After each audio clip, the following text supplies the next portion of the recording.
Hello everyone. तो इस video में हम बात करेंगे बहुत ही ज़्यादा इम्पोर्टेंट टॉपिक की बात करेंगे। इम्पोर्टेंट टॉपिक है बट क्या है, नोट्स जो है वो शॉर्ट होगा। मीन्स क्या, लेक्चर जो होगा वो क्या होगा, शॉर्ट होगा। तो लेक्चर इसमें क्या होगा, शॉर्ट होगा बट बहुत ही ज़्यादा इम्पोर्टेंट है। तो इस वीडियो में जो है हम जिसका बात करने जा रहे हैं इसके लिए जो है से आप पूरे वीडियो को देखिएगा ताकि कुछ समझ में आए। तो इसमें हम बात करेंगे हॉट एंड कोल्ड पैक।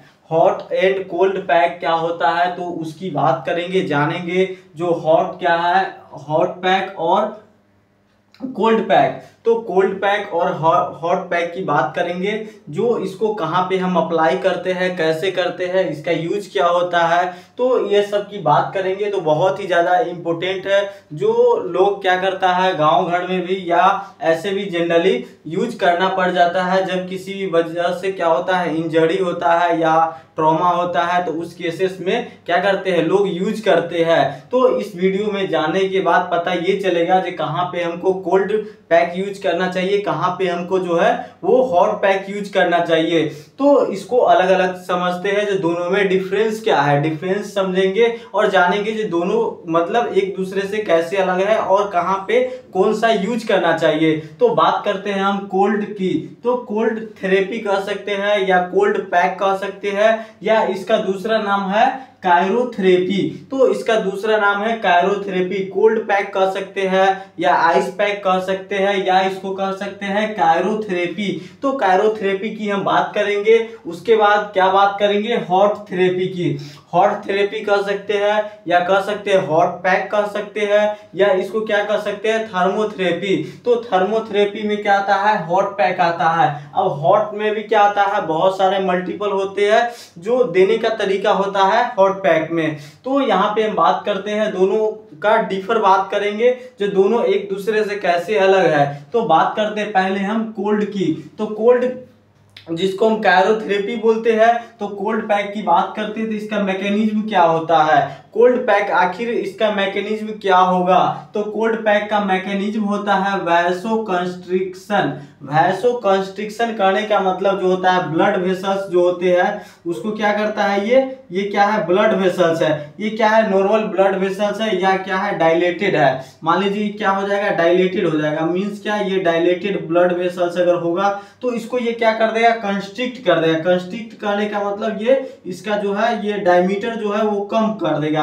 ये जो डायमीटर है इसको क्या कर देगा, तो कम कर देगा। ये क्या है, ये मान लीजिए क्या है 2 सेंटीमीटर होगा तो ये 0.5 सेंटीमीटर हो जाएगा। तो इस प्रकार से क्या होता है, वैसो कंस्ट्रिक्शन करने का काम करता है। अब वैसो कंस्ट्रिक्शन होगा तो क्या होगा, डिक्रीज ब्लड फ्लो। ब्लड का फ्लो जो है वो डिक्रीज हो जाएगा। करने का मतलब ये जो जितना बड़ा है डायमीटर, तो इससे क्या होगा, तो मोर ब्लड जो है वो पास करेगा। इससे क्या होगा, मोर ब्लड जो है वो पास करेगा। लेकिन इसके क्या है, तो इसका डायमीटर ही जब कम हो जाएगा तो कोई भी पतला पाइप से या नली से या कह सकते कोई भी रास्ते से बहुत कम ही चीज पास करेगा। तो कह रहा है जी इसमें क्या होगा, वैसो कंस्ट्रिक्शन। वैसो कंस्ट्रिक्शन मतलब ब्लड वेसल्स जैसे ही कंस्ट्रिक्ट करेगा तो यहाँ पे क्या होगा, ब्लड का क्या हो जाएगा, डिक्रीज कर देगा। ब्लड फ्लो को डिक्रीज कर देगा। यहाँ पे क्या हो जाएगा, ब्लड फ्लो डिक्रीज करेगा। तो वही इसका मैकेनिज्म कर रहा है। कोल्ड थेरेपी क्या करता है, तो वैसो कंस्ट्रिक्शन करने का काम करता है और क्या करता है, ब्लड फ्लो को डिक्रीज कर देता है, रिड्यूस करता है या कम कर देता है। उसके बाद मेटाबॉलिक रेट को डिक्रीज करेगा।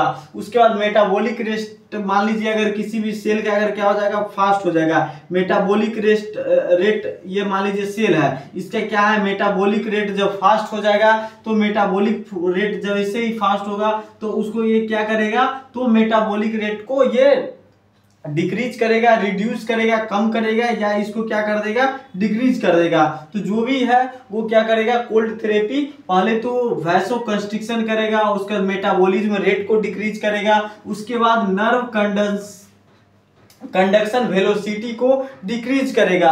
नर्व कंडक्शन वेलोसिटी को डिक्रीज करेगा। उसके बाद रिड्यूस इन्फ्लामेशन एंड स्वेलिंग। अब यह कह रहा है, ये तो वैसो कंस्ट्रिक्शन पहले किया, मतलब अगर किसी भी कह सकते हैं, मान लीजिए कहीं भी इंजरी हुआ तो वो इंजरी कौन सा है, इंजरी का क्या होता है, टाइप्स होते हैं, जिसमें आता है एक्यूट आता है, सब एक्यूट आता है एंड क्रोनिक होते हैं। तो ये 3 फेज होते हैं इन्फ्लामेशन के। तो इन्फ्लामेशन के 3 फेज में हम बात करेंगे। जो हम कब हॉट पैक यूज करेंगे, कब हम कोल्ड पैक यूज करेंगे। तो हॉट एंड कोल्ड पैक कब यूज करेंगे, कौन से मतलब स्टेज इन्फ्लामेशन या कह सकते हैं इंजरी या ट्रॉमा के कौन से हम फेज में कौन सा यूज करेंगे, तो उसकी बात हम आगे करेंगे। लेकिन यहाँ पे हम बात कर रहे हैं कोल्ड की। तो यहाँ पे हम क्या कर रहे हैं, इंजरी क्या हुआ है नहीं हुआ वो नहीं हमको पता है, लेकिन हम यहाँ पे अभी क्या यूज कर रहे हैं, तो कोल्ड थेरेपी यूज कर रहे हैं। मीन्स क्या, कायरोथेरेपी यूज कर रहे हैं। तो कायरोथेरेपी यूज कर रहे हैं, तो कायरोथेरेपी का मैकेनिज्म जान रहे हैं, जो मैकेनिज्म आखिर ये कायरोथेरेपी क्या क्या कर रहा है। तो कायरोथेरेपी का जब मैकेनिज्म समझ जाएंगे, उसके बाद इसको कहाँ पे अप्लाई करते हैं, अगर ये अप्लाई करने से क्या होगा नहीं होगा, उसके बाद ये इस अगर ज्यादा देर तक अप्लाई करेंगे तो क्या होगा, तो ये सब जो है आगे बात करते हैं। तो पहले मैकेनिज्म की बात करते हैं। तो मैकेनिज्म में मैंने बताया वैसो कंस्ट्रिक्शन करेगा, जिससे क्या होगा, ब्लड फ्लो जो है उस एरिया का क्या होगा, डिक्रीज कर जाएगा। उसके बाद वहां का उस एरिया का मेटाबॉलिक रेट जो है वो, या टिश्यू का कर सकते हैं, वो क्या होगा, डिक्रीज करेगा। उसके बाद क्या करेगा, ये nerve conduction velocity, nerve conduction का जो वेलोसिटी जो है, जिस वेलोसिटी से जो वो पास करता है नर्व कंडक्शन या सेंसरी इंपल्सेस जो पास कर रहे हैं, उसको ये क्या करेगा, तो उसको भी ये डिक्रीज कर देगा। उसके बाद ये क्या करेगा, तो रिड्यूस इन्फ्लामेशन एंड स्वेलिंग। उसके बाद ये क्या करेगा, उस एरिया के इन्फ्लामेशन या स्वेलिंग, सूजन जिसको बोलते हैं, या कह सकते हैं इन्फ्लामेशन में ही वो आते हैं, तो उसको क्या करेगा, ये रिड्यूस करेगा। उसको भी ये क्या करेगा, रिड्यूस करेगा, कम करेगा। तो अब बात करते हैं यूज की। तो इसका यूज की बात करते हैं। जो कोल्ड पैक को हम कहां कहां पे यूज कर सकते हैं, तो कोल्ड पैक को हम कहां यूज करेंगे, तो अक्यूट इंजरी में। तो अक्यूट इंजरी जो होता है उसमें हम कोल्ड पैक की यूज करेंगे within 24 hour to 72 hours. इसमें कह रहा है जो एक्यूट इंजरी जो होता है वो कह रहा है विद इन 24 मतलब क्या 24 आवर टू 72 आवर्स, मतलब कह सकता है इंजरी अगर हुआ है तो उसके 24 घंटे के अंदर कर सकता है, या 24 से लेकर के 72 घंटे मीन्स क्या 3 दिन तक हम क्या कर सकते हैं। तो उस केस में हम क्या करेंगे, कोल्ड पैक को हम यूज कर सकते हैं, या कर सकते हैं आइस थेरेपी दे सकते हैं वहां पे। उसके बाद कर रहा है, नेक्स्ट कर रहा है स्वेलिंग के केस में। तो स्वेलिंग जानेंगे, वही स्वेलिंग करने का मतलब वो कौन से फेज में है, तो उसकी बात देखेंगे, वहां पे ध्यान रखेंगे। उसके बाद ब्रूसिंग, उसके बाद क्या होगा, तो ब्रूसिंग के केस में, उसके बाद इन्फ्लामेशन। तो ये तीनों केस में क्या करते हैं, हम इसको यूज करते हैं, हॉट पैक को इन तीनों केस में हम क्या करते हैं, यूज करते हैं। उसके बाद post exercise soreness, post exercise soreness करने का मतलब क्या, जब एक्सरसाइज करते हैं तो क्या होता है, एक्सरसाइज करने पे क्या होता है, पेन होता है। तो पेन होता है तो उसको रिड्यूस करने के लिए क्या होता है, इसको हॉट क्या है, कोल्ड पैक या कायरोथेरेपी का यूज किया जाता है यहाँ पे। उसके बाद अक्यूट मस्कुलोस्केलेटल ट्रॉमा। अब कह रहा है एक्यूट मस्कुलोस्केलेटल अगर ट्रॉमा होता है तो वहां पे भी क्या है, तो कोल्ड पैक या कायरोथेरेपी का यूज किया जाता है। जैसे करने का मतलब मस्कुलोस्केलेटल करने का मतलब जब भी अगर मसल्स में अगर ट्रॉमा होता है, कहीं भी अगर किसी भी चीज से अगर लग जाता है चोट अगर कस के, तो वहां पे कह सकता है ये जो है, जब ये एक्यूट केस में रहेगा तो उसमें क्या करेंगे, कोल्ड पैक का यूज करेंगे। उसके बाद इसके ड्यूरेशन की बात करते हैं, तो ड्यूरेशन जानेंगे, आखिर इसको कितने देर तक अप्लाई करेंगे उस एरिया में, जिस एरिया में क्या होगा, ट्रॉमा होगा, इंजरी होगा, जिस कौन सा इंजरी, तो एक्यूट इंजरी या ट्रॉमा में ये कितने देर तक हम यूज करेंगे। तो ये क्या है, 10 to 20 मिनट्स, 10 to 20 मिनट्स कर सकते हैं। लेकिन यहाँ पे क्या है, पेशेंट का कंडीशन देखेंगे जो क्या है, किस एरिया में है, उसके अकॉर्डिंग जो है हॉट पैक हो या कोल्ड पैक हो, हॉट हो या कोल्ड पैक हो, तो इसका यूज करेंगे हम। लेकिन यहाँ पे तो हम एक तरह से बात करते हैं दोनों में डिफर क्या है, दोनों में अंतर क्या है, कब हम हॉट पैक यूज करेंगे, कब हम कोल्ड पैक यूज करेंगे। तो यहाँ पे क्या कर रहा है, मस्कुलोस्केलेटल ट्रॉमा के केस में क्या करेंगे हम, ये जो है कोल्ड थेरेपी का यूज करेंगे। इसका ड्यूरेशन होगा 10 to 20 मिनट्स। ये बढ़ भी सकता है, घट भी सकता है, इसका कुछ नहीं, ये हो सकता है 5 मिनट्स भी दे सकते हैं, हो सकता है 30 मिनट्स भी दे सकते हैं। लेकिन ध्यान रहे ये क्या करता है, तो वैसो कंस्ट्रिक्शन करने का मतलब किसी भी पार्टिकुलर एरिया में अगर ब्लड फ्लो अगर वहां का फास्ट है तो वहां पे क्या करेंगे, हम जब वेसल्स को आइस थेरेपी देके कॉन्स्ट्रिक्ट करेंगे, तो कॉन्स्ट्रिक्ट करेंगे तो इसका एक ड्यूरेशन दिया गया है जो आप जो है इतना ही टाइम तक उसको कॉन्स्ट्रिक्ट कर सकते हैं। बाकी अगर मान लीजिए इसको अगर 5 घंटा लगाया जा सकता है तो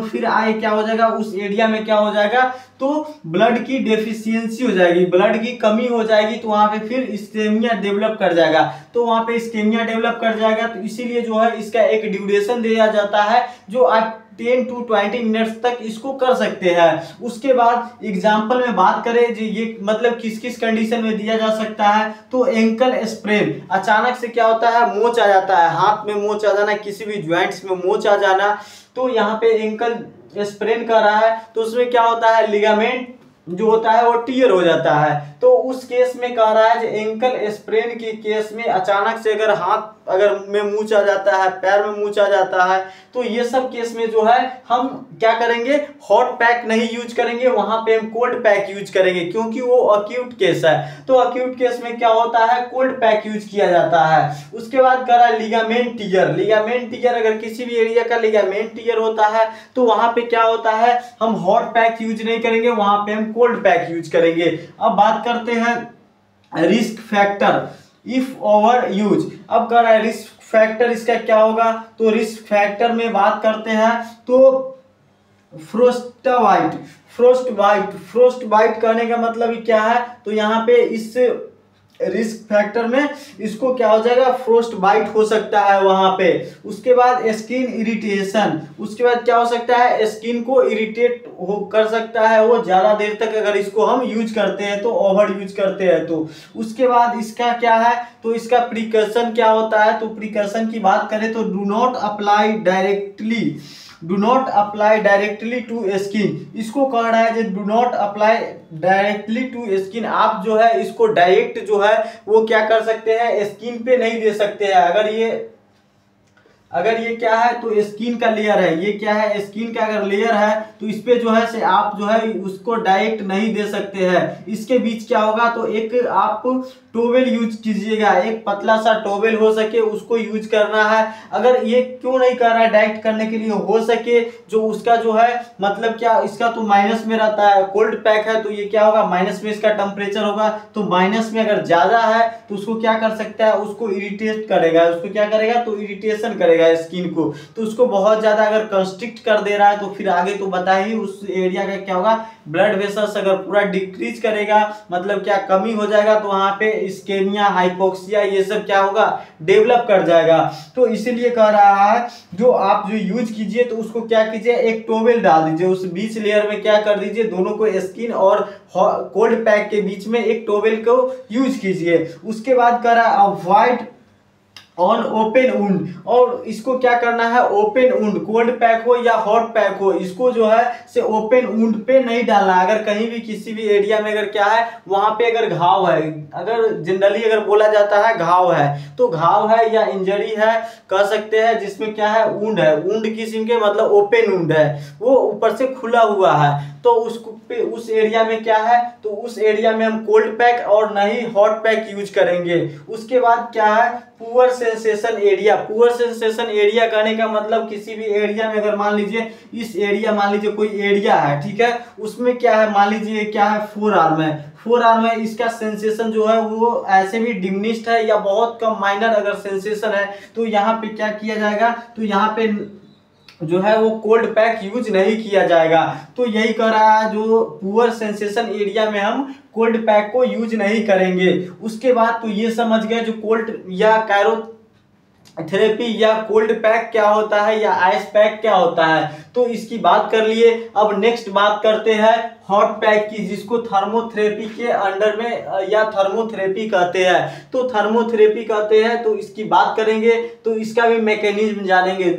ये जो दोनों जो है वो सिमिलर है, सिमिलर कहने का मतलब इसका भी मैकेनिज्म, इसका भी यूज कहाँ है, इसका भी यूज कहाँ है, बट दोनों क्या है, डिफर है, दोनों को अलग अलग तरीके से अलग अलग जगहों पे इसका जो है यूज है, तो यूज है और अलग अलग कंडीशन में यूज किए जाते हैं। तो इसीलिए मैं इसको दोनों अलग अलग तरीके से डिफर करके बता रहा हूं। तो यहाँ पे क्या है, हॉट थेरेपी या कह सकते हैं थर्मोथेरेपी। तो इसका क्या है, तो ये वैसोडाइलेशन, इंक्रीज ब्लड फ्लो। यहाँ पे क्या हो रहा है, जैसे ही ब्लड वेसल्स को डायलेट करेगा, तो यहाँ पे मैंने बताया क्या ब्लड वेसल्स बनाए थे अभी, तो ब्लड वेसल्स को जब ये डायलेट करेगा, तो ब्लड वेसल्स जब जैसे ही डायलेट होगा तो वहां का क्या होगा, उस एरिया का जो है वो ब्लड फ्लो जो है वो इंक्रीज कर जाएगा। ये जो है क्या है, नॉर्मल है मान लीजिए, तो ये क्या हो जाएगा, ऐसे करके हो जाएगा। ये जो है डायलेट कर जाएगा, डायलेट करेगा तो यहाँ का ब्लड फ्लो जो है वो फास्ट हो जाएगा, और वो एरिया में जाकर के मान लीजिए पार्टिकुलर एरिया में जाकर के, और वहाँ का क्या है, ब्लड सर्कुलेशन जो है फास्ट हो जाएगा वहां पर। तो यही कर रहा है, जो वैसोडाइलेशन करता है और ब्लड फ्लो को क्या करता है, इंक्रीज करता है। उसके बाद मेटाबॉलिक रेट या मेटाबॉलिज्म रेट को क्या करता है, फास्ट करता है उस एरिया में। जैसे ही मतलब क्या, ब्लड फ्लो अगर किसी भी एरिया में अगर ज्यादा है तो वहां का मेटाबॉलिक रेट जो है वो फास्ट होगा ही। उसके बाद मसल्स रिलैक्सेशन, ये हॉट पैक और क्या करता है, मसल्स को रिलैक्सेशन करने का काम करता है। अगर कोई मसल्स क्या है, ओवर लोड अगर लेता है, या कड़ा हो गया, या स्पाज्म हो गया, या कुछ अगर उस प्रकार से अगर कंडीशन होते हैं, तो उसको में क्या है, हॉट थेरेपी देने में क्या होता है, उसको रिलैक्सेशन होता है, उस मसल्स का क्या होता है, रिलैक्सेशन। क्यों होता है, क्योंकि वहां पे वैसोडाइलेट किया है और वहां पे ब्लड फ्लो जो है वो फास्ट हो गया है, इसीलिए मसल्स क्या होता है, रिलैक्स करता है, रिलैक्सेशन होता है। उसके बाद प्रमोट टिश्यू हीलिंग। अब क्या कर रहा है, जब प्रमोट करता है, टिश्यू हीलिंग में क्या होता है, प्रमोट होता है, प्रमोशन होता है। तो प्रमोट क्यों होगा, क्योंकि ब्लड वेसल्स जो है वहां का क्या है, डायलेट कर गया। डायलेट कर गया मतलब ब्लड फ्लो जो है वहां का फास्ट हो गया। ब्लड फ्लो फास्ट होने की वजह से वहां पर जो है न्यूट्रिशन, मिनरल्स जो भी है, सेल को जो जरूरत है, रिक्वायर है, वो क्या हो रहा है, फुलफिल हो रहा है। तो इसीलिए वहां से क्या होगा, प्रमोट करेगा टिश्यू हीलिंग, जो बहुत जल्दी फास्ट जो है वो प्रमोट कर जाएगा। उसके बाद इसका यूज की बात करते हैं, तो हॉट पैक को कहां कहां पे हम यूज करेंगे, तो क्रोनिक पेन में, chronic pain and stiffness, chronic pain and stiffness कह सकते हैं, क्रोनिक पेन में यूज करेंगे यहाँ, या जिस एरिया में अगर स्टिफनेस है तो वहां पे क्या करेंगे, हम हॉट पैक को यूज करेंगे। स्टिफनेस करने का मतलब